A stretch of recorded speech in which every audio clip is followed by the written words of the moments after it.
प्रिय छात्रों, नमस्कार। आज हम आपके लिए जो प्रॉब्लम सॉल्व कर दिखला रहे हैं वह प्रॉब्लम MBA की परीक्षा में 2004 में आ चुकी है। आज की प्रॉब्लम है एक मकान का मूल्य ₹5 लाख है। इसके मूल्य में 10% प्रतिवर्ष कमी आती है।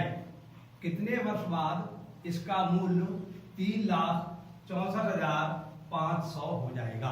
कहने का तात्पर्य यह है कि एक मकान है, उसकी वर्तमान कीमत 5 लाख रुपया है और उसके मूल्य में 10% वार्षिक प्रतिवर्ष कमी आती है। मतलब पहले वर्ष जो मूल्य था, उस प्रारंभ जो मूल्य था, पहले वर्ष में 10% कमी आएगी और उसके बाद जो मूल्य हो जाएगा उसमें फिर 10% की कमी आएगी, उसके बाद फिर जो मूल्य हो जाएगा उसमें फिर 10% की कमी आएगी। इस प्रकार से निरंतर कमी आती रहेगी। तो एक अवस्था ऐसी आएगी जबकि मकान का मूल्य 3,64,500 रुपये हो जाएगा। तो पूछता है वो ऐसा कितने वर्षों बाद होगा। तो इस प्रॉब्लम को इस प्रकार से सॉल्व करेंगे। वर्तमान मूल्य को हम P मान ले रहे हैं। वर्तमान मूल्य बराबर ₹5 लाख। घटा हुआ मूल्य को हम A मान ले रहे हैं। घटा हुआ मूल्य A बराबर ₹3,64,500 और मूल्य में कमी की दर जो है उसको हम R मान ले रहे हैं। R का मान दिया है 10% वार्षिक या 10% प्रतिवर्ष और वर्षों की संख्या N मान ले रहे हैं। ऐसा कितने वर्ष बाद हो जाएगा कि 5 लाख से मूल्य घटकर 3,64,500 हो जाएगा। तो हमने मान लिया कि ये मूल्य जो है N वर्षों बाद इतना हो जाएगा। तो फिर हमें N का मान ज्ञात करना है। तो जिस सूत्र का प्रयोग करेंगे इस प्रॉब्लम को सॉल्व करने के लिए वह सूत्र है A बराबर P ब्रैकेट 1 माइनस R/100 की होल घातांक N। यहाँ पर A की जगह आप घटा हुआ मूल्य, P की जगह वर्तमान मूल्य लिख सकते हैं। यहाँ पर समय की संख्या लिख सकते हैं। यहाँ पर मूल्य में कमी की दर लिख सकते हैं अगर आप हिंदी में लिखना चाहें तो, और संकेतों में लिखना चाहें तो इस प्रकार से लिख सकते हैं। अब A का मान लगा दिया हमने। घटा मूल्य 3,64,500 रुपया बराबर का चिन्ह ये आ गया। RHS में P का मतलब वर्तमान मूल्य 5 लाख रुपए ये आ गया। ब्रैकेट ये आ गई, एक ये आ गया, घटाने का चिन्ह ये आ गया। R का मान 10 लगा दिया, बटे 100 के आ गए और ब्रैकेट बंद कर दी, इसकी होल पावर N कर दी। अब ये हमारे पास एक समीकरण प्राप्त हो गया।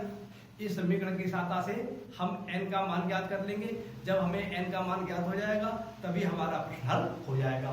तो इसके हल करने के लिए ये जो 5 लाख है ये LHS के हर में ले जाएंगे तो हमें फल प्राप्त होगा 3,64,500 बटे 5 लाख।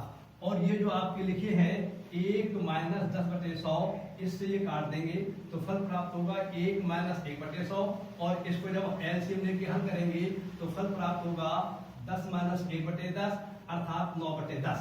तो इसके स्थान पर हम लिख देंगे 9/10 और घातांक इसकी होल घातांक N आ जाएगी। ठीक है ना। और ये जो लिखे हैं 3,64,500 बटे 5 लाख, इसको काटेंगे तो ये 0 से 0 कट जाएगा, ये 0 से 0 कट जाएगा और 5 से भाग देंगे अंश को और 5 से भाग देंगे हर को, अर्थात 5 से हर को काटेंगे और 5 से ही अंश को काटेंगे। तो अंश में प्राप्त होगा 729 और हर में प्राप्त होगा 1000। तो हमारे लिए यहाँ पर ये फल प्राप्त होगा है कि 0 से 0 काट देंगे और 5 से इसे काटेंगे, 5 से इसे काटेंगे तो यहाँ पर प्राप्त होगा 729 और यहाँ पर प्राप्त होगा हमारे लिए 1000। तो हमें फल प्राप्त होता है 729/1000 बराबर 9/10 की होल घातांक N। और जो 729/1000 लिखे हुए हैं LHS में, इसको लिख सकते हैं हम 9/10 की होल घातांक 3। जब 9/10 की 9/10 से 3 बार गुणा करी जाएगी तब हमारे लिए 729/1000 प्राप्त हो जाएगा।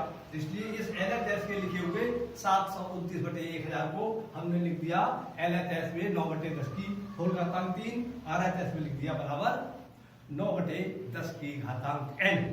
अब हम देखते हैं ये दोनों पक्षों में जो राशियां लिखी हुई है घातांक के रूप में लिखी हुई है। इन दोनों का आधार ये 9/10 है, ये समान है और पूरी राशियां भी आपस में समान है। तो ये तभी संभव है जबकि इसकी घातांक भी बराबर हो, अर्थात दोनों पक्षों की तुलना करेंगे हम तो N का मान जो है वह 3 के बराबर प्राप्त हो जाएगा, अर्थात N बराबर 3 वर्ष, घटा हुआ समय बराबर 3 वर्ष। या अभी समय बराबर 3 वर्ष या 3 वर्ष बाद मकान का मूल्य घटकर 3,64,500 रुपया हो जाएगा। उत्तर। आप इस प्रकार से प्रश्नों को कीजिए, समझिए, कॉन्सेप्ट क्लियर कीजिए, आपके प्रश्न सही जाएंगे। आज की बात पूरी होती है। नमस्कार।